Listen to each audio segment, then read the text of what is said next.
Welcome back to the TwinSpires Jury. I'm Ashley Anderson here with James Scully, and Darin Zoccali is back to talk our best bets and fades of the weekend at Colonial Downs and Kentucky Downs.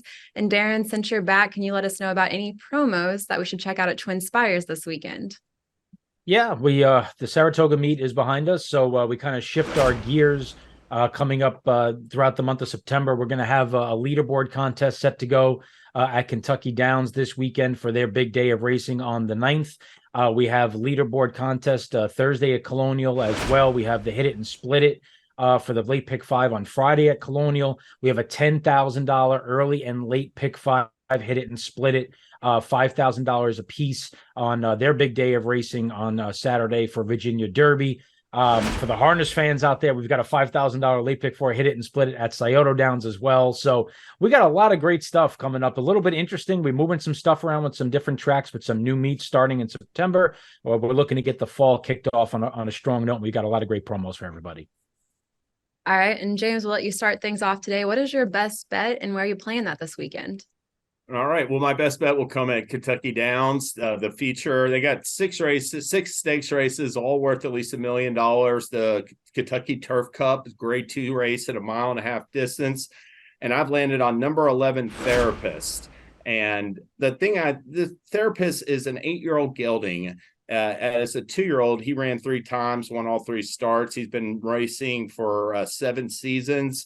And in his first 6 seasons, his former connections, and he had been claimed once before he got claimed by his current ones, never thought of like him as anything but a miler. I mean, he raced pretty much exclusively, primarily at a mile or 1.16 mile distances. And when therapists would get off form, sometimes they'd cut him back to 6 or 7 furlong sprints. So Mike Maker took him last summer, and Michael Dubb claimed him for 50 grand. 2 starts later, they ran him at the 1.5 mile of the first time in his career in the grade 2 Pan American, and he won that race at Gulfstream. And all of a sudden, Therapist is a long distance turf specialist who has found new life and been completely rejuvenated. Only bad effort came in the Louisville, which was on an off turf. It's supposed to be fast. It's supposed to be firm all weekend at Kentucky Downs, so that won't be an issue. And I really liked his performance last time in the UN. I just thought that was he took another step forward off of his 3 recent efforts. Really won that race pretty sharply, and I just think he's a type that's just moving forward at the right time, whereby he's going to catch a group in here, which have some that are trying to, perhaps get back to their best form. He is listed as a 7-2 morning line favorite, Ashley and Darin, but I don't expect him to be favored. I think that will go to Red Knight, who won this event last year. He won the grade 1 Man of War a couple starts ago. And even Verstappen was a grade 2 winner at Keeneland in April and comes off a second in the grade 2 Bowling Green. So I think I'll get at least 7-2, and I'm going to make Therapists my best bet in the Kentucky Turf Cup. Darin, who do you have for us? Yeah, by the way, I'll just throw in Spooky Channel there, who I think is going to get overlooked off a dull try in the prep for this first start off the layoff 20-1 morning line. That's actually my exacta of Therapist and Spooky Channel. So, for me, I'm going to head to Colonial Downs. They have a huge day of racing on Saturday for the Virginia Derby, and I'm going to look at the filly component, the Virginia Oaks. Chad Brown sending in a horse that's coming in off just a second try since last November, an Idea Generation. Flavian Pratt heading down to ride. She finished second last time as the beaten favorite in an entry-level allowance where she did not have a good start. She was pretty far back relative to where she likes to be, and they crawled through 25-1 and 49-2 quarters and halves, which is something that happens sometimes in New York turf racing. I think she's going to get a little bit better of a setup here. She's not going to be as far behind. This is a filly that showed a lot of precocity as a 2-year-old. She ran well in the PG Johnson last year behind a talented filly named Be Your Best.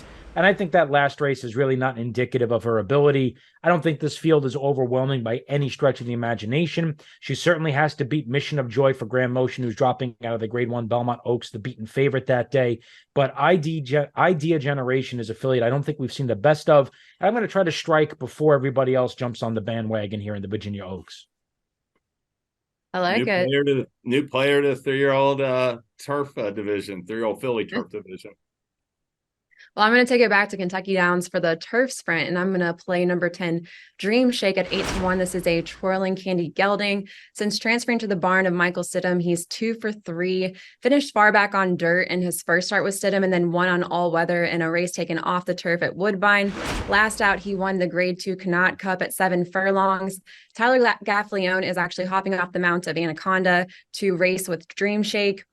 Gaffalione's a 16% winner on turf and was the leading rider at Kentucky Downs last meet. I also hit my best bet last week with Tyler Gaffalione aboard Secret Money. So I'm going to try this again with the Dream Shake at 8-1. I like the price. Also has looked sharp in 2 recent workouts.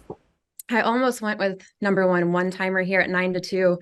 This is a horse that was 3 for 4 on the turf in his last 4. The lone loss came without E.T. Baird aboard. He'll have Baird here for this race. Also a good price, but I like the 8-1 morning line choice of Dream Shake.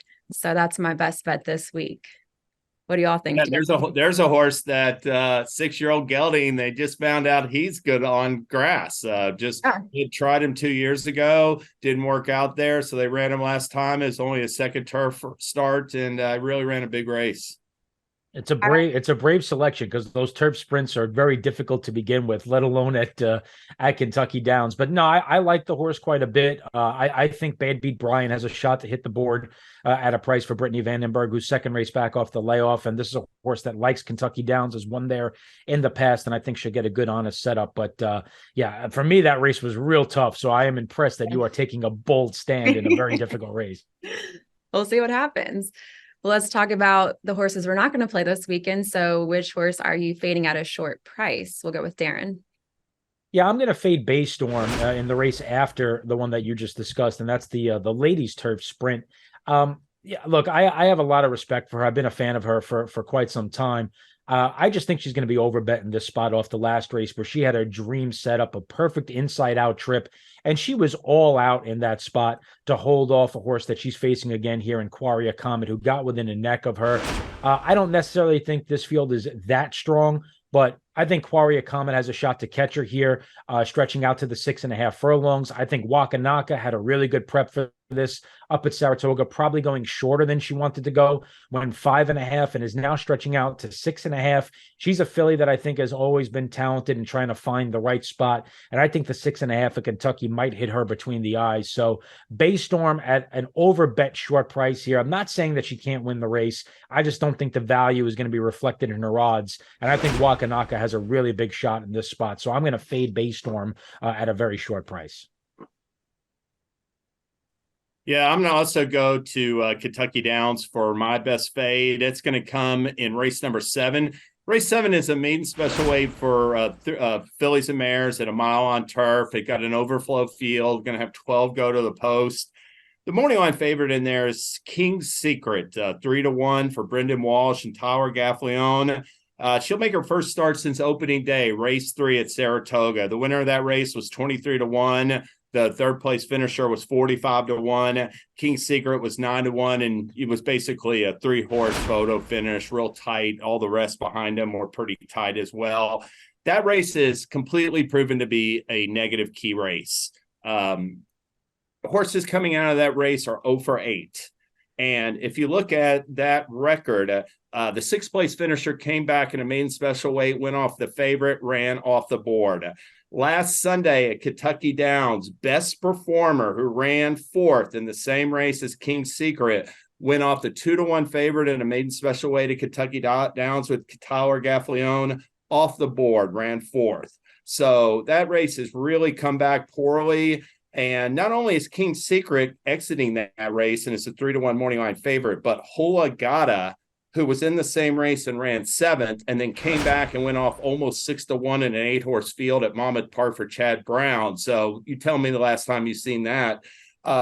She's in that race and she's the 7-2 second choice. I'm fading that race completely. I'm against the favorites in race 7. I will be spreading in multi-race wagers and leaving off King's Secret number 7, Holy God in number 8 in race 7 at Kentucky Downs.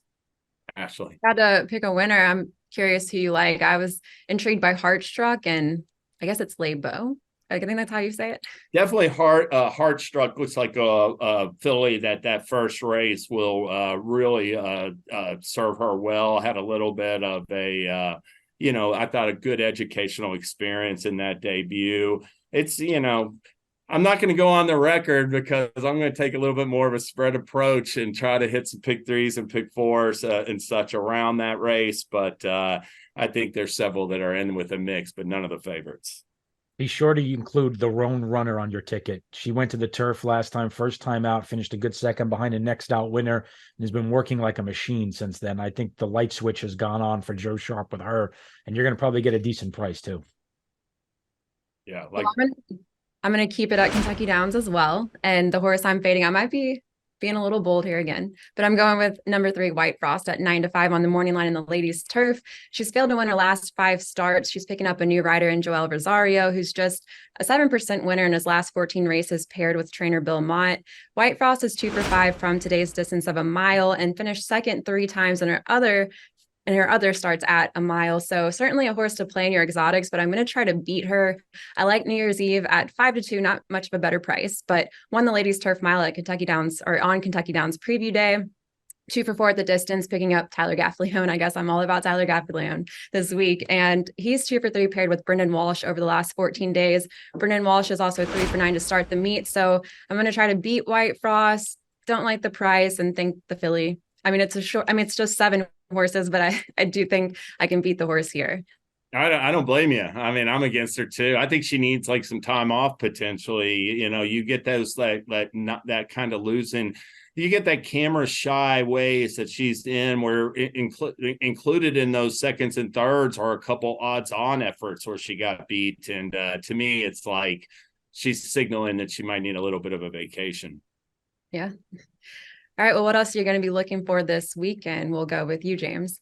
All right. Well, Darin brought up a filly that was making her stakes debut on the, or at least stakes debut this year. She had run a 2-year-old as a maiden, but I've got a new player in the 3-year-old turf stakes male ranks that I like in the Virginia Derby. And first off, that's race number 10 at Colonial Downs on Saturday, their closing weekend, the $500,000 Virginia Derby. That race came up tough because program trading's in there for Chad Brown. He's arguably Chad Brown's top 3-year-old turf horse, maybe his best turf male in his barn because he's so rich with the fillies and mares.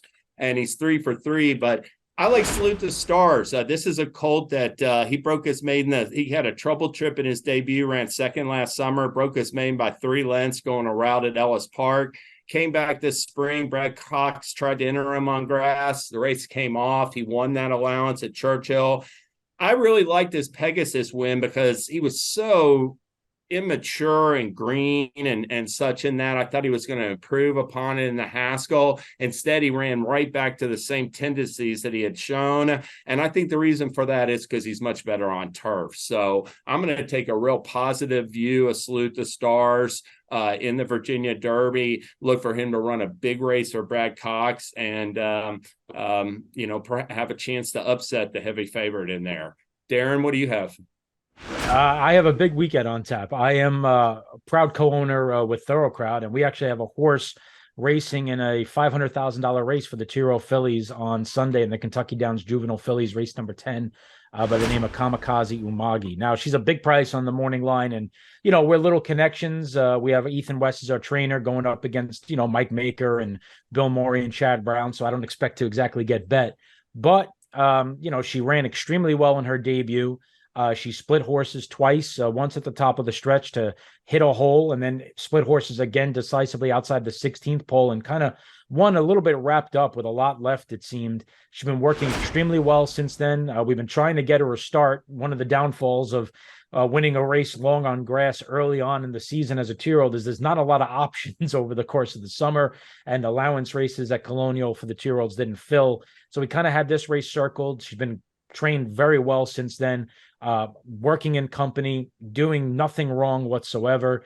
And, she's a half or a sister to Kidda Dan, who won the Dueling Grounds Derby last year. Her second dam, Divine Proportions, is a champion in Europe. I think she won 5 or 6 Group 1s over there. So this is a filly that we've been pretty high on. We're going to find out real quick what we got, I guess, as they like to say. But we're really looking forward to this start. By far, the biggest race that we've been involved in. So, this race opens the doors, if she runs well, to some pretty big races down the line. So we're pretty nervous, I have to admit. I haven't really been in a situation like this before as an owner, but it's exciting. Well, I'll tell you that not only did she really offer a couple of nice moves in that debut win, but she broke from the rail, which is a tough post going long on the turf first out, and naturally just sort of walked out of the starting gate. I mean, she's 10 lengths back at the first point of call. So to win by about a length and a half going away like she did under wraps a little bit late, that was quite the turn of foot into the stretch. And be rooting for you guys on Sunday, Darin. Yeah, Sunday night will be interesting if she wins. What's the story behind the name? Do you know anything about it? We actually just put it out to like a group of all the owners on there, and we went to like a Google document and just submit the names, and everybody submitted names, and then we put it back out with votes when we took top 3 or 4, and this is the one that came up with the most votes. So there is some meaning to the Umagi. I forgot exactly what it is, but she's a really cool story because we only had $17,000 worth of credit left at the sale, and if somebody else bid $18,000, we were out on her. So I'm hoping it's one of those stories that it was meant to be kind of thing. That's one of those stories. Exactly. Yeah. And you paid $17,000 exactly for it. Yeah. So I have to give credit to our managing partners, David and Phil Crone. They do a great job with their sales research. It's all about trying to find value in places maybe where some of the bigger connections don't look, because obviously we can't play on a ball field with people that go to sales with hundreds of thousands of dollars. So they did a great job spotting a filly with good pedigree, sound, nice conformation, and she's turned out to, at the very least, be a pretty decent horse, it seems. So we're excited. If she runs huge on Sunday, it's going to make for an interesting fall, to say the least. Well, best of luck to you, Darin. Appreciate Ashley, it. what do you have for what else for us? Well, I'm going to talk about a filly as well. This is number 6 playlist from the Franklin-Simpson, 10-1 on the morning line. A filly going up against the boys, a Wesley Ward runner who's won 3 straight between 5.5 and 6 furlongs.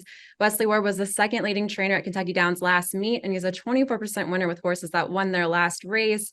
Playlist clocked a 95 last out when winning, which is the highest last race speed rating among the field. She's got John Velasquez aboard. He's 0 for 13 so far this meet, a little concerning, but I know all too well from Keeneland this past spring that when you think John Velasquez is someone to count out, when he was 0 for 21, the first leg of the pick 6, remember it was like the 3rd week of the meet, he ends up winning, knocking me out of the first leg of the pick 6, hit the rest of the legs, would have paid 10,000 if I just played the pick 5, but didn't do that. So story of my life.